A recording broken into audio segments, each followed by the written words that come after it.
देखिए, बहुत से किसान भाई मशरूम का उत्पादन करते हैं, लेकिन मशरूम का सही प्रबंधन नहीं करने पर कई प्रकार के रोग और कीटों का प्रकोप होने लगता है, जिससे मशरूम का उत्पादन लेना तो दूर, इससे लागत निकालना भी मुश्किल हो जाता है।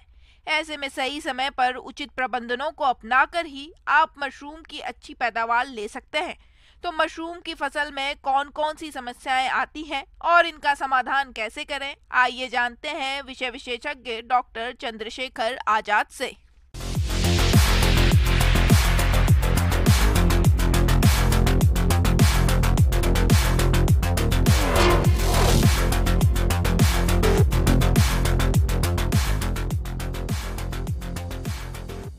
किसान भाई अगर चाहें तो इसकी खेती हम लोग सालों भर कर सकते हैं। खास करके 4 मशरूम की खेती की जाती है, जैसे बटन है, ओयस्टर है, पैडी स्ट्रॉ है और मिल्की मशरूम है। लेकिन अभी समय है इस बटन मशरूम और ओयस्टर के लिए बहुत ही उपयुक्त माना जाता है।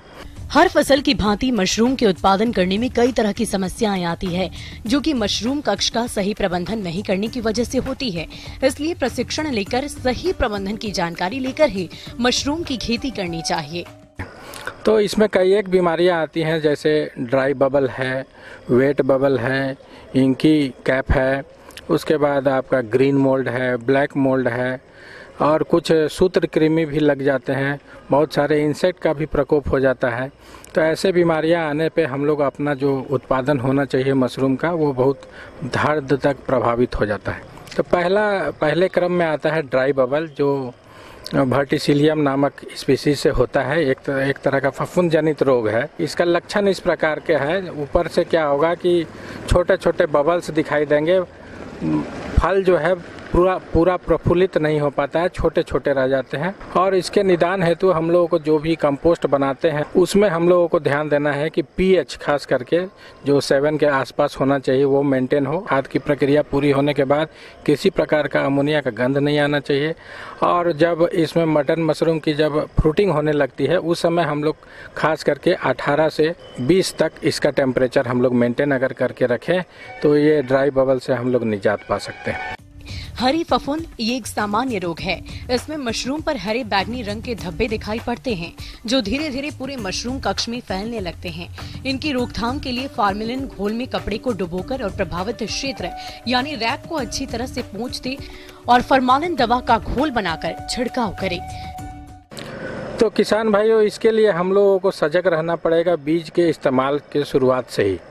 उस समय हम लोग चयन करें अच्छे शुद्ध बीज का, और बिजाई करने के उपरांत क्या करें, थोड़ा सा अपने झोपड़ी या कक्ष में हम लोग फॉर्मेलिन का घोल बना करके 2 ग्राम प्रति लीटर 2 ml प्रति लीटर के हिसाब से घोल बना करके पूरे फर्श पर दीवार पर उसका छिड़काव कर दें। के बाद ही बैग को अपने पुनः स्थापित करें।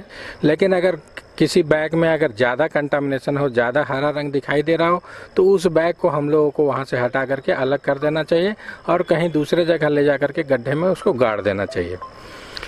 एक अन्य बीमारी आती है इंकी कैप, जो कि ओयस्टर मशरूम में भी देखा जाता है और बटन मशरूम में भी देखा जाता है। इसमें क्या होता है कि जब हम लोग स्पॉनिंग करते हैं, बिजाई करते हैं, तो बैग के अंदर में ही एक वीड, एक खरपतवार की तरह जो है उसमें छोटा छोटा लंबा डंठल लिए, छोटा सा टोपी लिए हुए, लगेगा कि ये फॉल्स मशरूम कहते हैं इसको, छोटा छोटा लगेगा कि मशरूम ही निकल गया, लेकिन वो मशरूम का खरपतवार है।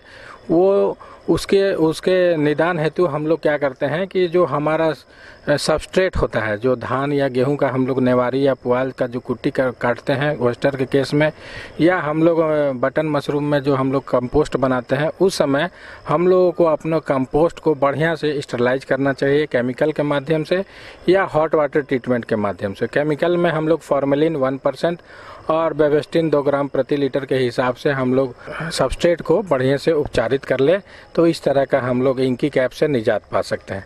फिर भी अगर इंकी कैप बैग में अगर दिखाई दे तो उसको हम लोगों को पन्नी थोड़ा सा हटा करके इंकी कैप को हम लोग को सैनिटाइज कर लेना चाहिए, मतलब हार्वेस्ट कर लेना चाहिए, छोटे छोटे चिमटों के माध्यम से निकाल दे, तब इसका आगे प्रभाव बहुत हद तक कम जाता है।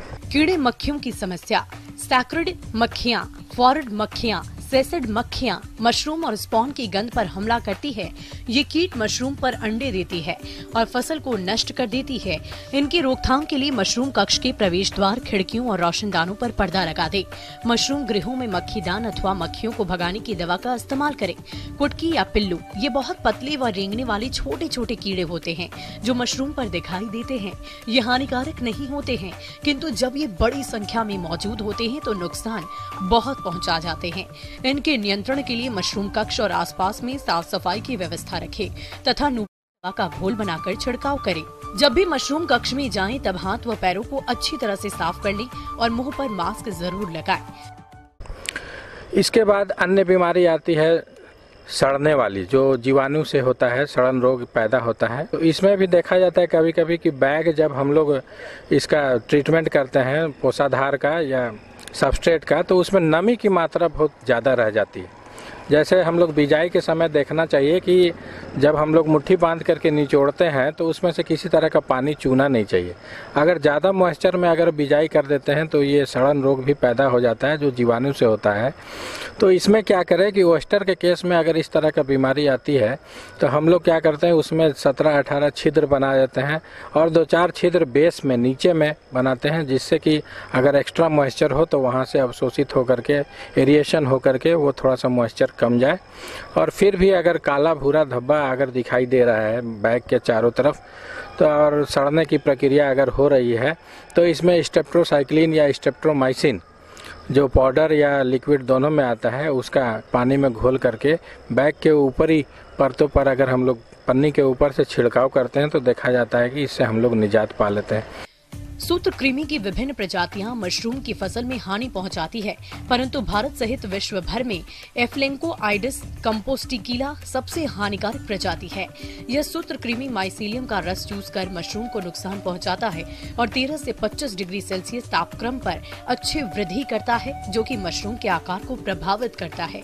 मशरूम को नुकसान से बचाने के लिए मशरूम उत्पादन घर और उसके आसपास के स्थानों को साफ रखें और 5% फार्मेलिन के घोल का छिड़काव करें, जिससे कि मक्खी मच्छर इत्यादि ना पनप पाए। साथ ही कच्चे फर्श पर कंपोस्ट नहीं बनाएं और कंपोस्ट में मिट्टी ना मिलने दें। इसके लिए सीमेंट के फर्श का प्रयोग करें। उत्पादन के उपयोग में आने वाले सभी यंत्रों को 5% फार्मेलिन से उपचारित कर प्रयोग में लें। कंपोस्ट में 2 से 5% सूखी नीम की पत्तियां मिलाएं, जो कि सूत्रकृमियों के वृद्धि गुणन को रोकने में सहायक होती है। मशरूम या खुम्ब की फसल में कीटनाशकों का प्रयोग वर्जित है, क्योंकि मशरूम कीटनाशकों के प्रति बड़ी सहिष्णु होती है और कीटनाशकों का प्रभाव सीधा मशरूम पर होता है। यदि सूत्रकृमियों का प्रकोप आर्थिक हानि स्तर से अधिक होता है तो उस समय थाउनाजिन का 30 ppm को कंपोस्ट में प्रयोग करें। सूत्रकृमियों के प्रभाव को कम कर सकते हैं। तो वैसे तो मशरूम की खेती हम लोग कंट्रोल्ड एनवायरमेंटल कंडीशन में करते हैं, जैसे किसी झोपड़ी में या किसी कमरे में इसकी खेती की जाती है। तो अगर सावधानी पूर्वक अगर शुरू से हम लोग सैनिटेशन प्रैक्टिसेस, साफ सफाई, बढ़िया से निर्जीवीकरण या स्टरलाइजेशन जिसको कहते हैं, अगर सही ढंग से करें तो बीमारी से हम लोग बहुत हद से हम लोग निजात पाते हैं। आगे और भी है खेती बाड़ी से जुड़ी बहुत सी